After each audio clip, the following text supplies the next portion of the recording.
Здравствуйте! Добро пожаловать на канал About Animals. Вот и пришел Геннадий за грибами. Выглядывая из-под капота своего автомобиля, он осмотрелся вокруг.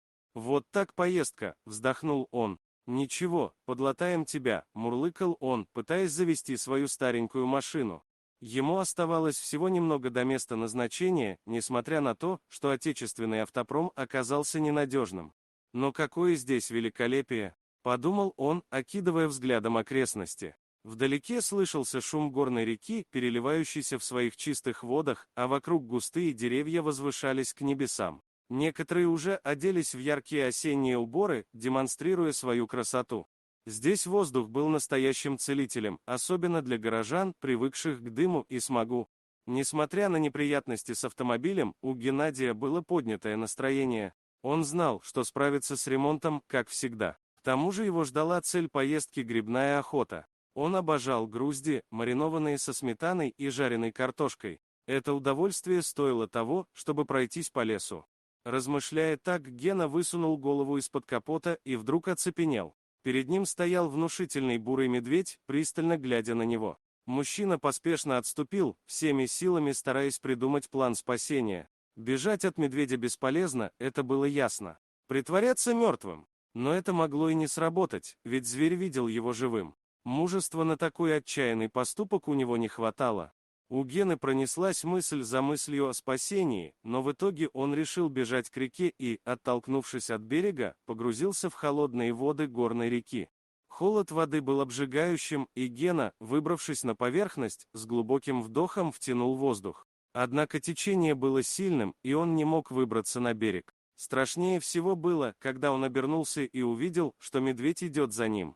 Глаза Гены расширились от страха. Его шансы на выживание казались минимальными. Если он не утонет, то медведь его съест. В его голове не возникало никаких решений. После удара о камень на следующем повороте реки он потерял сознание.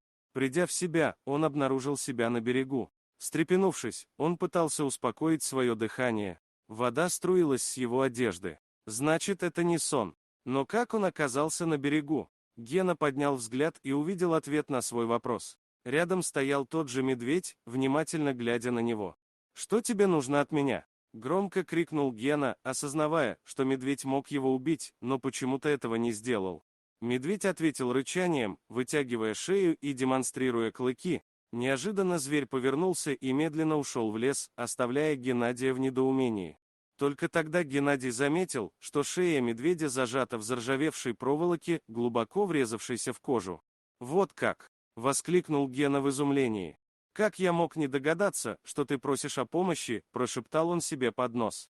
Скорее всего, медведь попался в капкан, месяцами ранее исходивший проволоку. Однако узкая петля осталась на его шее. С течением времени, растущий и набирающий вес медведь чувствовал, как она все глубже врезается в его плоть, вызывая боль.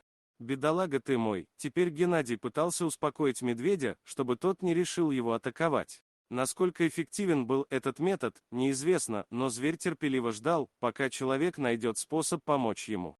Гена нащупал в карманах инструмент, которым он обычно чинил машину плоскогубцы. Он долго колебался, прежде чем решиться подойти к медведю. Но, собравшись с духом и молитвенно попросив удачи, он подошел к животному. Проволока была так туго затянута на шее медведя, что Геннадию пришлось приложить все усилие, чтобы засунуть плоскогубцы под нее. Наконец послышался щелчок, и металлические оковы разлетелись на две части, освобождая могучую шею животного. Медведь, казалось, тут же почувствовал облегчение, глубоко заворчав. Гена отступил на пару шагов, наблюдая за действиями зверя. А медведь взглянул на него, забавно вытянув морду вверх, и рванулся в лесную чащу. Опустившись на землю, Гена вздохнул. «Вот так поход за грибами», — проговорил он, едва веря в происходящее. Прошел год после этой необычной встречи. Геннадий иногда вспоминал о ней, но теперь эти воспоминания казались ему скорее забавными, чем страшными. Возможно, так работает человеческая память, подслащивая опасные моменты, чтобы сохранить психическое здоровье. В любом случае, Геннадий так и не потерял своей страсти к лесным прогулкам. Гена шагал по лесу, держа в руках корзинку, наполненную свежесобранными белыми грибами. Он осматривался вокруг, пытаясь ориентироваться в просторах леса, когда вдруг его взгляд упал на маленькие злобные глаза, которые пристально смотрели на него из кустарника. Кабан. Сразу понял Гена, осознавая, что наткнулся на тропу вепря. Быстро отставив корзину, Гена, не дожидаясь атаки, ловко забрался на ближайшее дерево. «Попробуй добраться до меня!» — крикнул он с ветки, уверенный в своей безопасности. Кабан, в свою очередь, вышел из засады и, подняв свою тупую морду, начал осматривать обстановку. Он, казалось, не собирался уходить и решил выждать Гену. Иногда кабан, казалось, забывал о своем противнике, прогуливаясь вокруг дерева и ковыряясь в почве в поисках пищи. Однако стоило Гене сделать малейший шум, как зверь тут же возвращался к дереву, издавая нетерпеливые звуки. Тело Гены начало затекать от долгого нахождения в одной позе. Сколько еще он сможет продержаться так? И солнце уже садилось за горизонт. «Что тебе от меня нужно?» В отчаянии крикнул он кабану. «Оставь меня в покое!» Кабан внимательно смотрел на человека, задрав морду вверх, но не показывал признаков ухода. Гена в отчаянии смотрел на зверя. Тут из-за кустарника появилась фигура огромного медведя. Кабан, пытаясь защитить свою территорию, наклонил морду к земле, но медведь громко взревел и бросился на него. Увидев это, кабан отступил, проламывая ветки на своем пути. Медведь обошел дерево, убедившись, что враг ушел, затем задрал морду и спокойно заворчал. Гена осознал, что это тот самый медведь, которому он когда-то помог. Медведь еще раз обогнул дерево и исчез в лесной чаще. Подождав немного, Гена осторожно спустился на землю. Он был в шоке от того, что произошло, и думал о том, как животные способны отвечать добром на добро. Спасибо за просмотр. Подписывайтесь на канал, где вы найдете еще много интересного. А также ставьте лайки и пишите комментарии, что думаете насчет этой истории.